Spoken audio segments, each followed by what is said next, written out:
Boa tarde, meus irmãos de caminhada. Estamos aqui. Boa tarde. Eu e Julinha, damos continuidade ao livro Memórias de um Suicida, né, como todas as sextas-feiras, para atingir corações, né? Deus quiser. Nós vamos agora, então, começar a iniciar a leitura do livro Mediunidade, Tarefa com Jesus, finalmente. E para harmonizar o ambiente, vamos nos preparar, tá? Para dar início. Então, vamos lá. O item é o 23, que fala sobre mediunidade e caridade. Qual o verdadeiro sentido da palavra caridade? Como a entendia Jesus? Benevolência para com todos, indulgência para com as imperfeições dos outros, perdão das ofensas. Isso está no Evangelho segundo o Espiritismo, né, capítulo 15. Também está na pergunta 886 do Livro dos Espíritos. Então, aqui tem um comentário da Dona Ivone. Disposto o médium às tarefas mediúnicas, cônscio deve estar do seu dever de educar permanentemente sua faculdade por meio dos estudos da prática incessante do bem de sua reforma interior. Esclarece-nos Kardec que, fora da caridade, não há salvação. Orientação basilar da conduta daqueles que se dizem espíritas cristãos e que o médium deve adotar como norteadora de sua relação com os irmãos desencarnados e encarnados. Então, vamos à nossa prece, que será feita pela nossa irmã Júlia, para iniciarmos o estudo. Então, elevando o pensamento ao alto, na figura amorosa do Mestre Jesus, em agradecimento por essa grande oportunidade do estudo do livro Memórias de um Suicida, pedindo a permissão de Jesus, dessa colaboração de Dona Ivone Pereira e, acima de tudo, de Deus, nosso Pai, que pode tudo com as bênçãos de Deus. Graças a Deus. Graças a Deus. Então, meus irmãos, nós terminamos na semana passada com a visita desses irmãos suicidas, né, saindo da enfermaria, fazendo uma visita, né, às colônias, né, colônia, né, e seus departamentos. E eles foram até a Torre da Vigia e lá conheceram o diretor da torre, que era o padre Anselmo de Santa Maria. Tá? Então, ele que vai passar, né, ciceronear, digamos assim, ao grupo que estava nessa visitação. Tá? Então, aqui, o nosso padre Anselmo está fazendo a visita, né? Ele diz o seguinte, ele começa assim, principiarei por esclarecer, meus queridos amigos, que a torre de vigia, no momento, acumula afazeres, dada a circunstância de ainda não se encontrar nosso instituto definitivamente estabelecido. Há carência de trabalhadores especializados e todos os nossos departamentos se encontram sobrecarregados, desdobrando-se em atividades múltiplas. Isso também nos faz lembrar uma passagem do Evangelho do Novo Testamento, tá? Que Jesus diz, né? Jesus nos fala, vou passar aqui.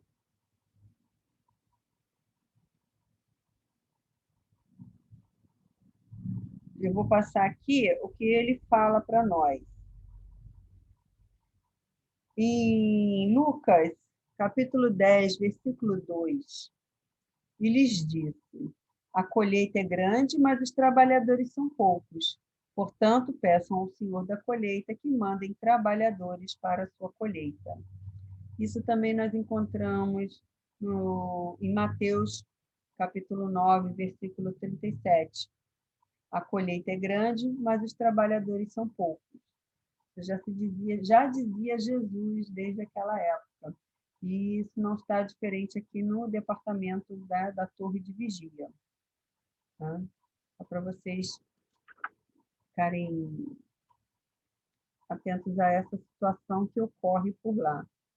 Sempre há poucos trabalhadores, mas nunca falta acolhida para aqueles que necessitam. Né? Então... Hein, Selma? Oi, Julia. Colocando também, né, como você está falando aí, né, que Jesus já falou isso, traz em Mateus e Lucas, acontece ali na torre e acontece também hoje, também nos dias atuais, dentro da onde? Das casas espíritas, como em qualquer outro templo religioso. Mas a gente fala do espiritismo porque nós estamos dentro da doutrina, né? Como a gente vê, muito trabalho e pouco trabalhador, né? Porque às vezes quando solicita alguém, as pessoas sempre se acham incapacitadas para realizar qualquer tarefa, né? Sempre colocando, né, a dificuldade, né? Então isso assim a gente tem que sempre trazer para do nosso estudo sempre para a nossa vida diária, né? Isso também ocorre nos dias atuais, né? Isso. Até hoje ainda, né? Então, nessa visitação, né, eles passam lá pelos salões, né, eles verificam que existem aquelas telas luminosas que eles também viam no departamento da enfermaria, né, e os aparelhos, bem interessantes, que esses aparelhos eram utilizados para, vamos dizer, captar os irmãos suicidas no vale, né? Existia até um muito maior, até, eles falam que é um terceiro maior ainda, que era uma oficina mecânica, né? Que tinha assim, os operários, né? Eles eram vultos da ciência, né? E era um maquinário, eles falam assim, maquinaria magnética, e que ela tinha um aparelhamento que servia assim, para o sistema de iluminação noturna, que abastecia, vamos dizer assim, toda a colônia. Era como uma usina, que eles chamam usina eletromagnética, que distribuía fluidos diversos capazes para o bom funcionamento dos mesmos aparelhos que existiam lá nos hospitais, né? Então, quer dizer, esses aparelhos forneciam energia a toda a colônia, não só energia, digamos, elétrica, são energias fluidas, né? Os fluidos são diversos, então, quer dizer, não só para iluminar, mas para os tratamentos necessários a todos eles ali, não é? Então, aí o mais interessante também tem em outro compartimento, né?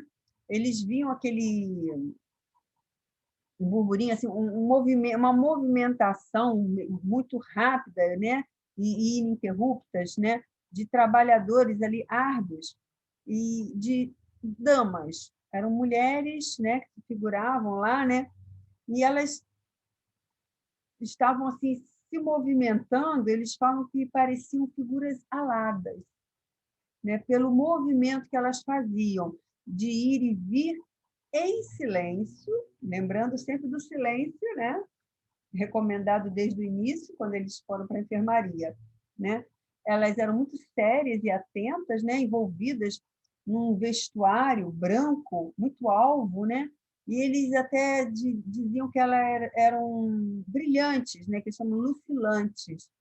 Achavam, né, pela incapacidade deles de entendimento, que aquilo se tratava de uniforme, mas que, na verdade, desculpa, na verdade, era o padrão do bom estado vibratório de suas mentes. Elas tinham um padrão vibratório tão alto, né, que o seu vestuário não era o vestuário que brilhava, mas a luz que emanava delas, o brilho delas, do seu corpo espiritual, né, transpassava, vamos dizer assim, a própria roupa. Então, ela ficava lucilante, morte, como eles falam, por conta disso, né? E e diz até que elas se esforçavam em diminuir essa luz, né? Por causa do local incompatível com a expansão daquele brilho que elas tinham. Mas era uma particularidade dessas damas que trabalhavam naquele determinado setor, muito compenetradas e tudo mais. Hein, Selma? Ó, e interessante também, né, quando eles falam aqui que esse labor lá era incessante e árduo, quiçá exaustivo. Aí a gente percebe, né, os trabalhadores, né, poucos ali, né, que ele diz que são poucos, mas mesmo sendo pouco, traz como um espírito elevado tranquilidade para servir. Isso. Né? Porque elas estavam indo e vindo, mas estavam em silêncio, não estavam reclamando. E compenetradas naquilo, atentas a tudo que elas faziam, envolvidas apesar do árduo trabalho. Exatamente. Quer dizer, não estavam se queixando que estavam trabalhando demais, que tinha poucos trabalhadores. Simplesmente servindo ao quê? Ao Cristo. Exatamente. Né? Então, isso aí. Exatamente. Bem colocado. Né? Então, o que acontece? O padre Anselmo, ele faz um comentário com relação à vigilância. Ele diz que a vigilância é incansável, rigorosa e minuciosa, dada a zona de desordem que ela se encontra, que é situada, ele fala assim, situada numa instância avizinhando-se da Terra, né? E dessa, né, dessa vizinhança da Terra recebe múltiplos reflexos perturbadores, né? Então, assim, além disso, né, quer dizer, a torre tem a vigilância dele tem incansável por conta das perturbações da Terra, né, os reflexos perturbadores vindos da Terra, das gargantas sinistras onde se localizava o vale da qual eles tinham vindo, os réprobos, né? E das regiões inferiores, onde proliferam os elementos maldosos provenientes das sociedades terrenas e das estradas por onde perambulam hordas endurecidas no mal, cuja preocupação é seduzir, bandeando para as suas hostes espíritos incautos e inexperientes como eles mesmos lá, né? Isso é o padre Anselmo explicando para ele. E tudo isso sem nomear, ele já diz assim, né? Sem nomear as ondas malignas, invisíveis, de fluidos e emanações mentais que sobem da Terra, engrossando as do invisível inferior, e as quais desta torre damos caça como o faríamos a micróbios endêmicos de peste. Assim que ele traduz tudo isso. Então, quer dizer, essa torre de vigília, ela realmente tem um trabalho incessante, com poucos trabalhadores, então é uma tarefa árdua, compenetrada, rigorosa, minuciosa, como ele fala, porque eles sofrem ataques de todos os jeitos, vindo da terra, vindo das zonas umbralinas, lá do vale, vindo dos que perambulam ali, dos invisíveis, e até das emanações que a Terra, as emanações mentais da Terra que chegam ao mundo invisível inferior, né? Que ficam alimentando os invisíveis, né? Esse plano invisível. Por isso, né, que nós é sempre recomendado, né, em todas as religiões hoje se recomenda que esse momento que vivemos, não só nesse momento, mas é o que nós temos hoje, atualmente, para deixarmos de ficar reclamando, falando mal de A, B, político, disso, daquilo, não existem partidos, mas que oremos, pedindo a Deus, né? Sempre luz, sempre pensamentos positivos, e não nos deixarmos entrar no desespero, no medo, o medo é uma porta aberta para o invisível inferior te dominar, não é? A gente tem que deixar esse aberto isso aqui, né, Júlia? Aproveitando sempre para dar esse alerta para nós aqui também, porque isso não atinge só os suicidas, mas a nós, porque se nós não estamos preparados para essas situações, é onde acomete-se o suicídio, né? Então, a prece é muito importante, sempre é dito, e aqui, em várias passagens que nós temos no decorrer desse livro, sempre está se mostrando a importância e a necessidade da prece, da oração, né, para todos nós, porque ela realmente eleva a criatura, ela ilumina o ambiente, toda a sua volta, e acaba assim, quem faz a prece imuniza a sua casa dos ataques e favorece a psicosfera da Terra, né? Você aumenta, vamos dizer assim, ao invés de você engrossar as fileiras do invisível com pensamentos tristes e sombrios, você aumenta com os irmãos de luz que aqui estão tentando arduamente trabalhar para o nosso bem, não é? Existe muito isso. E eles não desistem de nós. Então, nós temos também que ajudar os nossos irmãos de luz. Como que podemos fazer?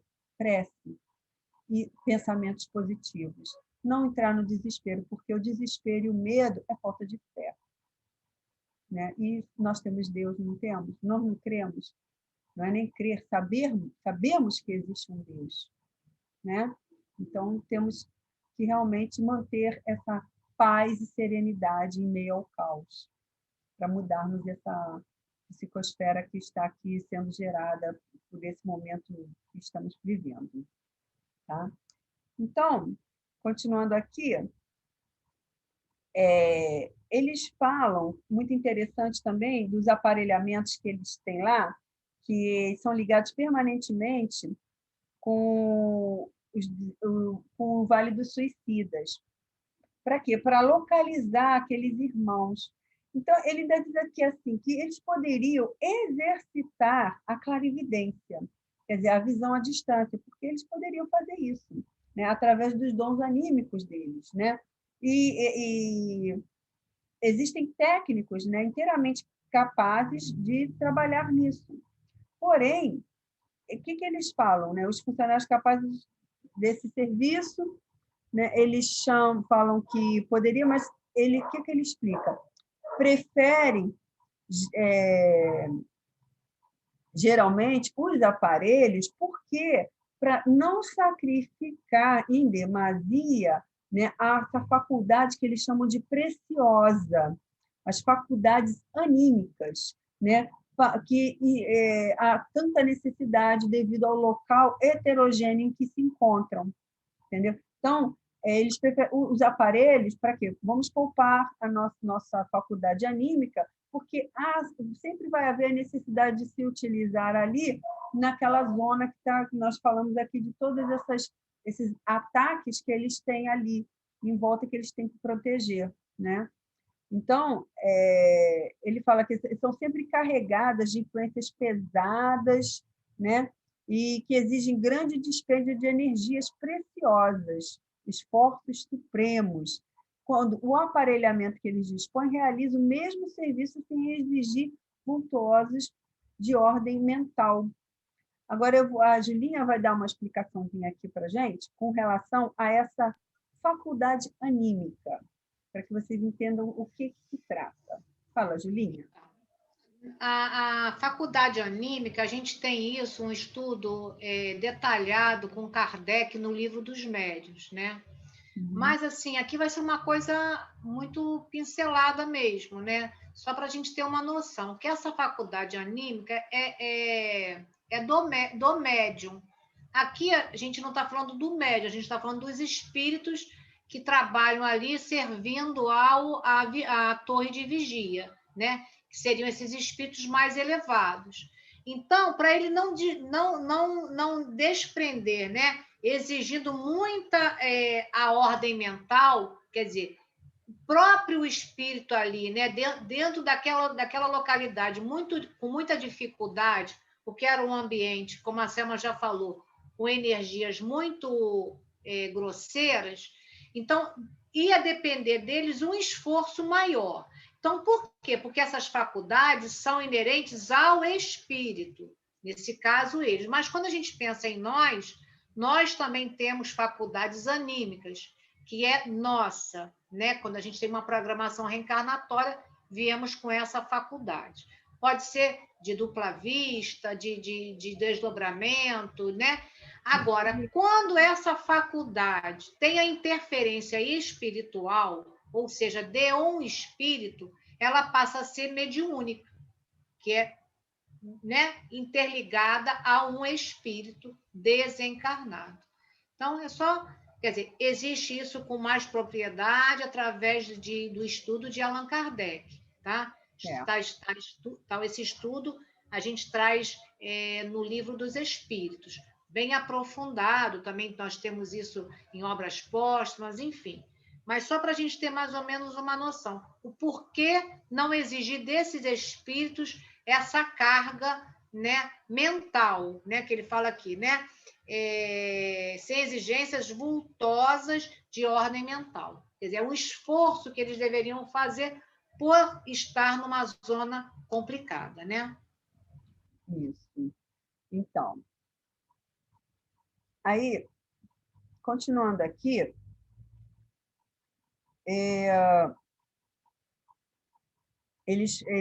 o Padre Anselmo, né, ele está dando essas narrativas para os irmãos lá, né?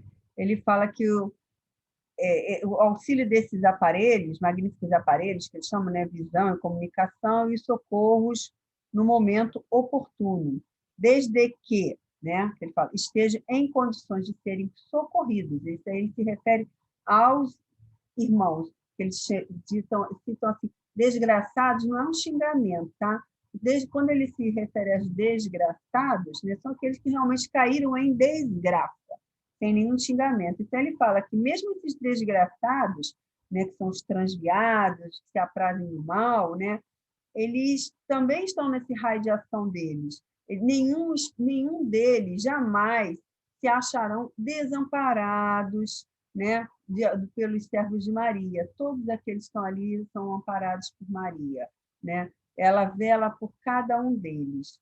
Então, ele fala que esses aparelhos, né, eles são de auxílio para esses aí, esses desgraçados aí, no caso, né?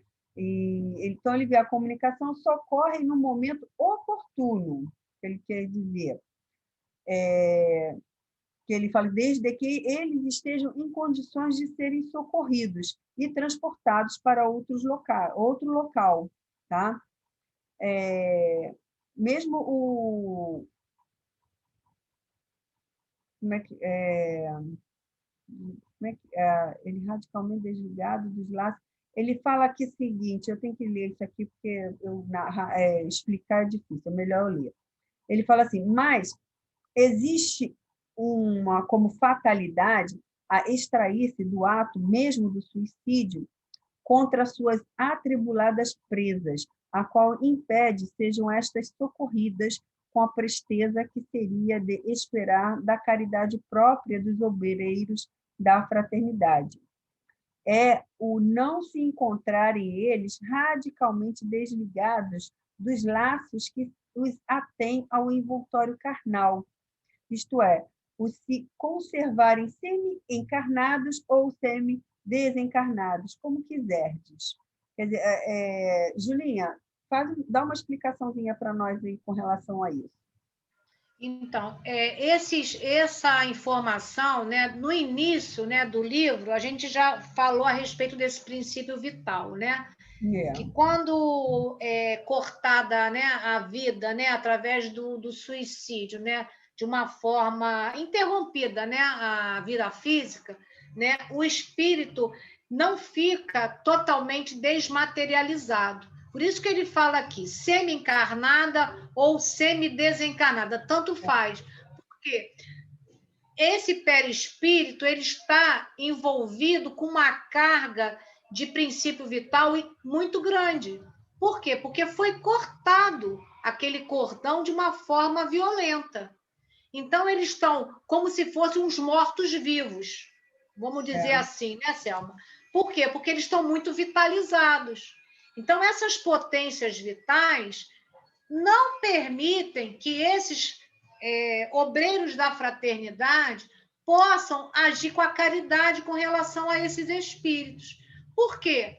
Eles estão ali, através até desses aparelhos, olhando quem pode ser resgatado. Mas esse tipo de espírito, nessas condições, eles não têm condição de ser assistidos, pelo menos levando eles para o hospital, né, Selma? Porque tem um jeito de socorrê-los quando eles têm uma encarnação programada longa, né? Ou seja, de vários anos, e de repente eles cometem um suicídio. Eles estão ali totalmente desesperados por conta desse princípio vital, essas potências vitais muito ativas, né? E aí eles não podem ser socorridos com aqueles trabalhadores, aqueles legiões de Maria, para o socorro no hospital. A gente também sabe que, né, que a gente viu tudo isso com Camilo, com Belarmino, enfim. Agora, a Selma vai explicar para a gente que eles podem ser socorridos quando eles veem que são uma vida longa que eles teriam e eles interromperam, de uma outra forma. E essa forma a Selminha vai explicar aí para a gente. Porque ele explica aqui que as pessoas, nesses casos, assim, viverá ele assim, da vida animal, ainda há muito tempo, a despeito mesmo, em vários casos, da desorganização do corpo de carne, né? Então, o que acontece?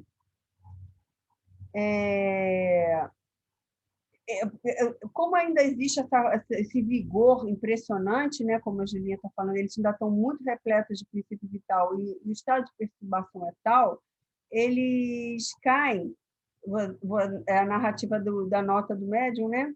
Ele cai na misericórdia divina, vamos dizer assim, né? Que geralmente, assim, tais casos, tidos como os mais graves, há reencarnações imediatas em que o delinquente completará o tempo que lhe faltava para o término da existência que cortou. Conquanto muito dolorosas, mesmo anormais, tais reencarnações serão preferíveis às desesperações de além-túmulo, evitando, ademais, grande perda de tempo ao paciente. Veremos, então, homens deformados, mudos, surdos, débeis mentais, idiotas ou tardos de nascenças, etc. É um caso de vibrações tão somente. O perispírito não teve forças vibratórias para modelar a nova forma corpórea, a despeito do auxílio recebido dos técnicos do mundo invisível.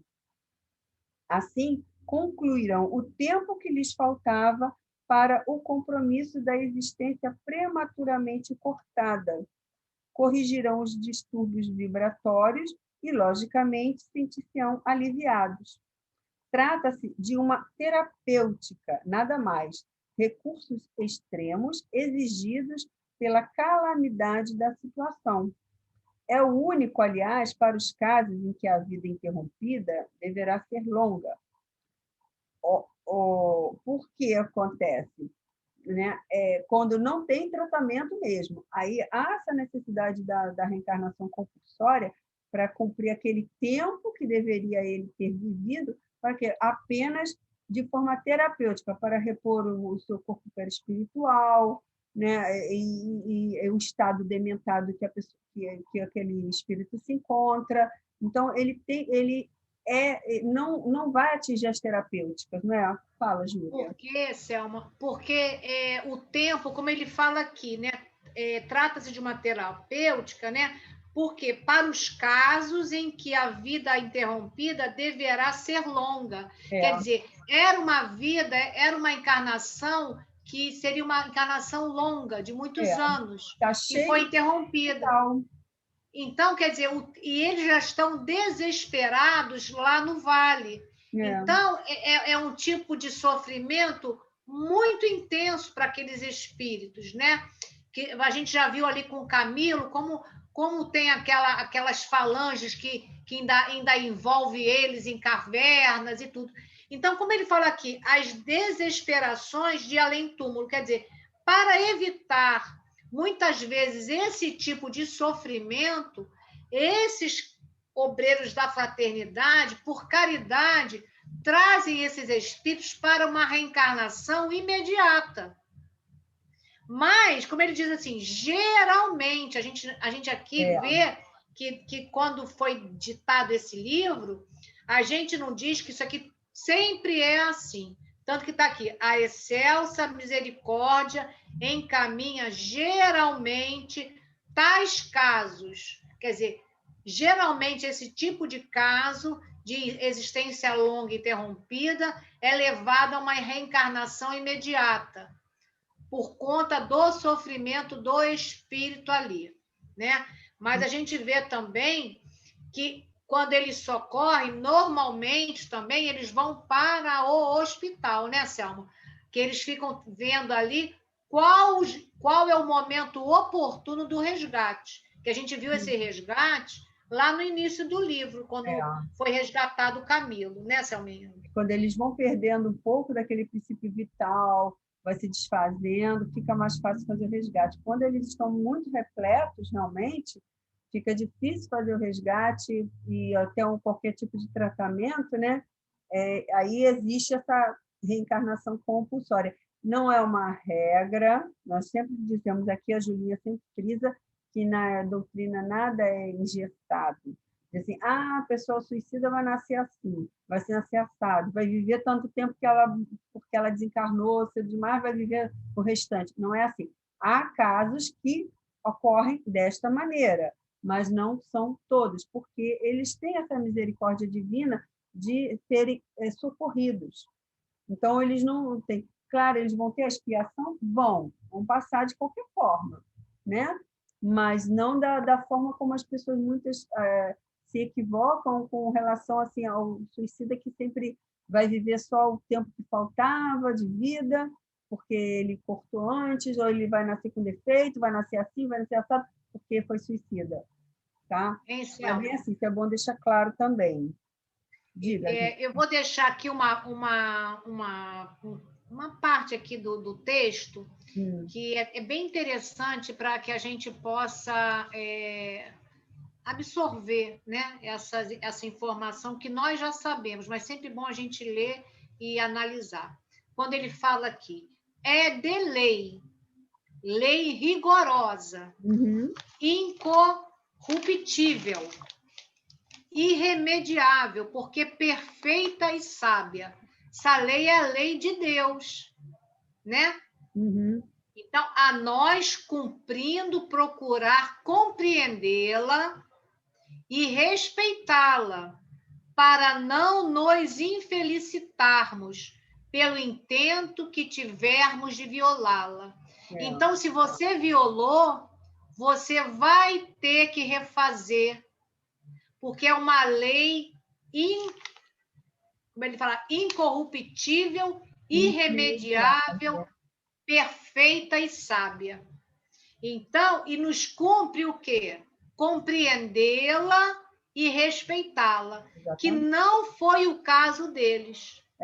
Eles não compreenderam e não respeitaram. Então, hoje, eles estão ali sofrendo, né, com a misericórdia divina, porque todos ali estão sendo assistidos de uma forma ou de outra. A gente, mais à frente vamos ver as orações, né, Selma?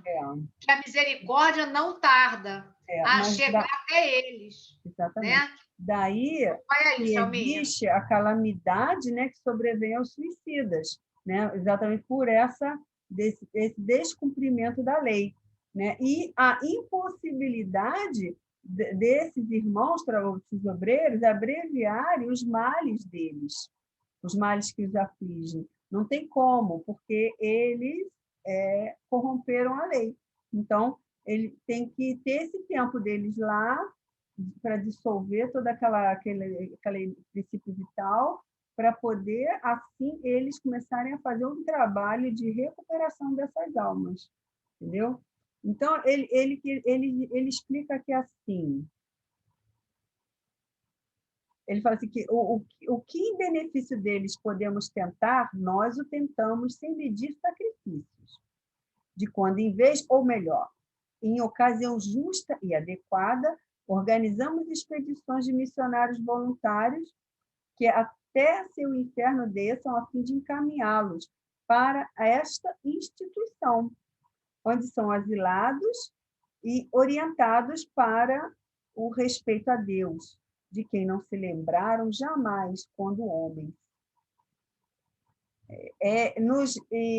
Nos reunimos para o cultivo de orações diárias em seu benefício, irradiando centelhas benéficas de nossas vibrações em torno de suas mentes superexcitadas, procurando abrandar as ardências dos sofrimentos que experimentam com suaves intuições de esperanças.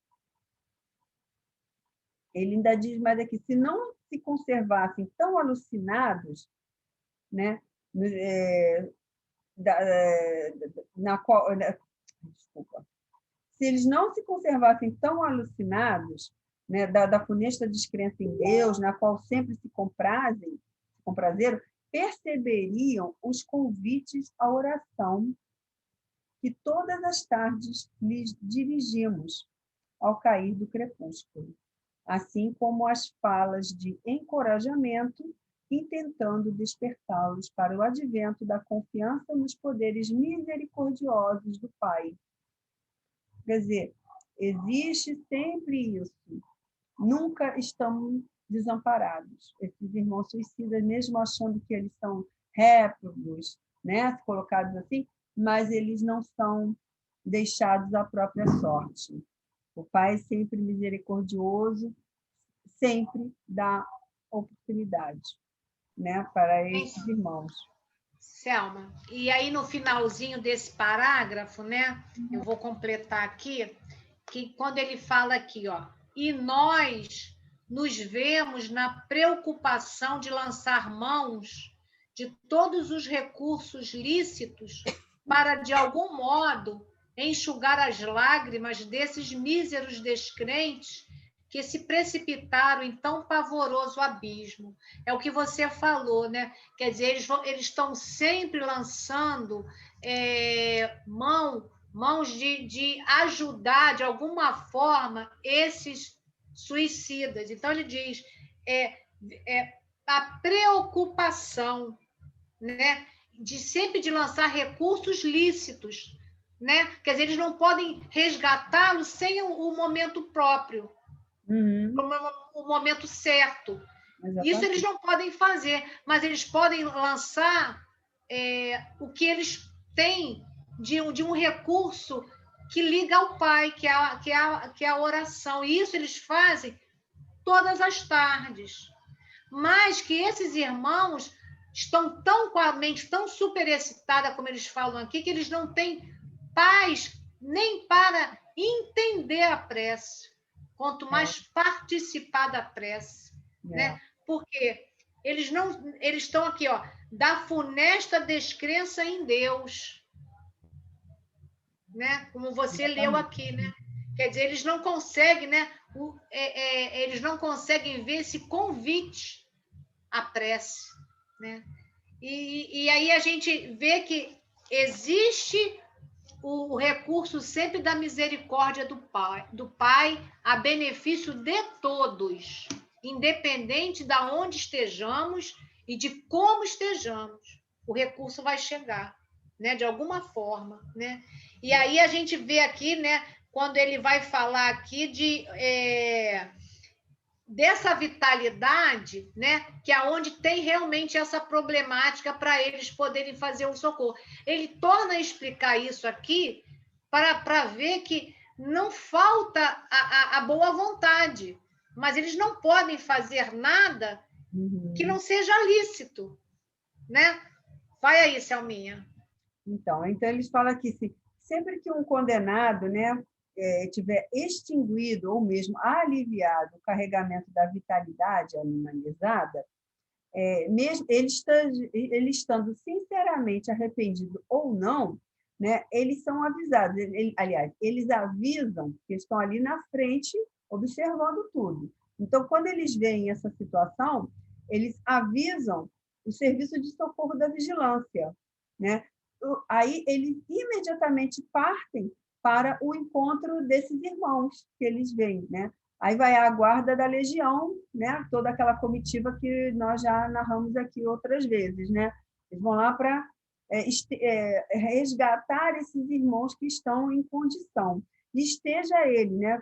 Seja ele em condição moral, arrependido, revoltado, endurecido, seja de que forma ele estando ou não, né, moralmente, né, refeito ou não, arrependido ou não, né, eles são encaminhados para os departamentos, né, para aquele departamento ao local que competir, né, compete a eles, ou seja, o hospital, ou o isolamento, ou o manicômio, e até para as torres, essas torres em que eles estão agora no momento.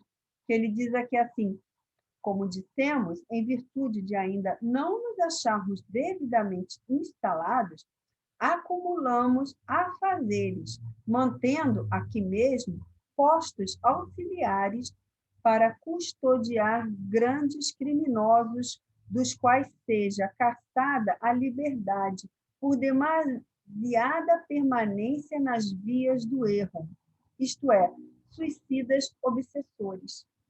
Esses vão para a torre, né, Juliana?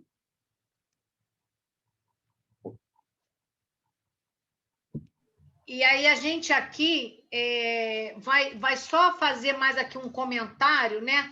Porque, assim, a gente vai lembrar aqui do Jerônimo, não foi que naquele momento ali, quando foi separado, ele foi separado para o isolamento, lembra? Sim. Então, quando ele fala que na hora do resgate lá do vale, às vezes não vão nem para o hospital, como todos eles foram. Ali mesmo eles já são selecionados. Então, quando ele fala arrependido, revoltado, endurecido, do jeito que estiverem, tendo condição lícita, eles vão ser resgatados. E aí vão ser encaminhados ali. No caso do Jerônimo, foi uma coisa à parte. Ele foi para o hospital e depois, por conta daquela problemática dele, que colocaram ele no isolamento. Tanto que ele não faz parte... Exatamente, pela rebeldia dele. Tanto que ele não está fazendo parte dessa visitação com o padre. Ele não está aqui. Né? E ele também não recebeu alta, como eles estão recebendo. Né? Então, o que a gente vê aqui? Né? Como é feito esse trabalho desses aparelhos para resgatar eles lá no vale? Como ele fala aqui, ó, nossos aparelhos de visão à distância, que aí eles botam aqui entre parênteses, clarividente, magnético, mecânico, foi o que a Selma já falou ali atrás, né? De tudo isso. Os quais atrairão até nossa presença os fatos e as cenas que precisamos conhecer, selecionando-as de outros tantos graças às disposições lúcidas com que são movimentados por nossos técnicos. Quer dizer, por isso que quando eles vão resgatar, logo no início do livro a gente lembra que mesmo aqueles que estavam completamente adormecidos, né, eles sabiam qual era a ala, qual era a rua, qual era a caverna que eles estavam e eles iam socorrer pelo nome. Através do que hoje a gente consegue saber dessa aparelhagem aqui. Exatamente. Né? Mas aí o que é interessante que essa aparelhagem ela não é movimentada por qualquer um que está ali dentro. Eles dizem aqui, ó, são movimentados por nossos técnicos. Aí ele fala, localizamos aquele que deverá ser socorrido. Traçamos o esquema do trajeto, apresentando em seguida a diretoria da vigilância. Esta fornece os elementos para a expedição, foi isso que a Selma falou. Os técnicos avaliam, né, organizam todo esse trajeto, como vai ser socorrido, tudo direitinho. Aí eles passam isso para a direção da vigilância, que aí fornece os elementos para a expedição. Né? Então, eles arrebatamos com o favor de Deus e o beneplácito do seu unigênito, mais uma ovelha das garras do mal. Quer dizer, então eles conseguem socorrer com segurança. Exato. E aqueles que estão naquele momento em condições de ser socorridos, né? Então, quer dizer, para a gente analisar aqui, como a Selma sempre coloca, né? A disciplina, a organização, o silêncio, tudo se comprometendo a quê? A uma realização com o objetivo do quê? Aqui, ó, de uma ovelha, tirar uma ovelha do mal. Garras do mal. Das garras do mal, né? Uma rebanhada, exatamente. Então, aí agora, para a gente terminar, né? Nesses locais era proibida a entrada deles para visitação, né? Tudo isso era falado ali através do diretor, tudo direitinho. Esses espíritos, esses funcionários, são espíritos de escola, missionários do amor e técnicos especializados. Então, como eu falei, são técnicos especializados no trabalho de resgate, de verificação exata de quando eles podem ser retirados dali. Então, a gente vê que são missionários do amor, que estão em prol da causa de Jesus, de resgatar essa ovelha perdida do rebanho, né? Então, a gente lembra isso do Evangelho de Jesus, né? Se uma ovelha se perde, a gente vai em busca dessa ovelha. Então, que a gente tenha essa certeza dessa misericórdia, desse amor, desses trabalhadores sinceros, né? Dessa fraternidade, né? Dessa caridade que vem para somar, né, a essa equipe de Jesus, desse mestre de amor. Então, nesse momento onde que a gente está assim, envolvido nessa atmosfera de luz, de paz, né, com tantos esclarecimentos do alto em benefício desses irmãos que partiram da vida física pela porta equivocada do suicídio, nós aqui elevando o pensamento a Jesus, a esse mestre de amor, a Maria, essa mãe, a Dona Ivone Pereira, essa trabalhadora incansável. Nós te pedimos, Pai, que olhe por todos esses espíritos, para que eles possam ter paz, lucidez, para as próximas oportunidades que chegará para todos eles. Obrigado, meu Deus, por essa grande oportunidade de luz que podemos mandar em benefício a todos eles. Graças a Deus, Senhor. Graças a Deus. Graças a Deus e a Jesus. E a equipe de Dona Ivone do Amaral Pereira, os falangeiros, que atuam aqui nesse trabalho que estamos realizando aqui para todos vocês que assistem aos nossos vídeos. Contamos sempre com a presença desses irmãos que estão aqui nos ajudando, nos inspirando. Que possamos sempre estarmos aqui, né, cumprindo a nossa tarefa para atingir corações, que seja de esclarecimento a todos aqueles que possam nos ouvir e atingir cada vez mais. Né? Possamos confiar, ter a confiança no Cristo, né? E principalmente em nosso Pai amado, que jamais nos desampara. Que assim seja, graças a Deus. Graças a Deus. Graças a Deus. Até a semana que vem. Deus quiser. Se Deus quiser, estamos aqui para mais um estudo. Isso mesmo. Obrigada. Gente, bom fim de semana para todos. Fiquem com Jesus.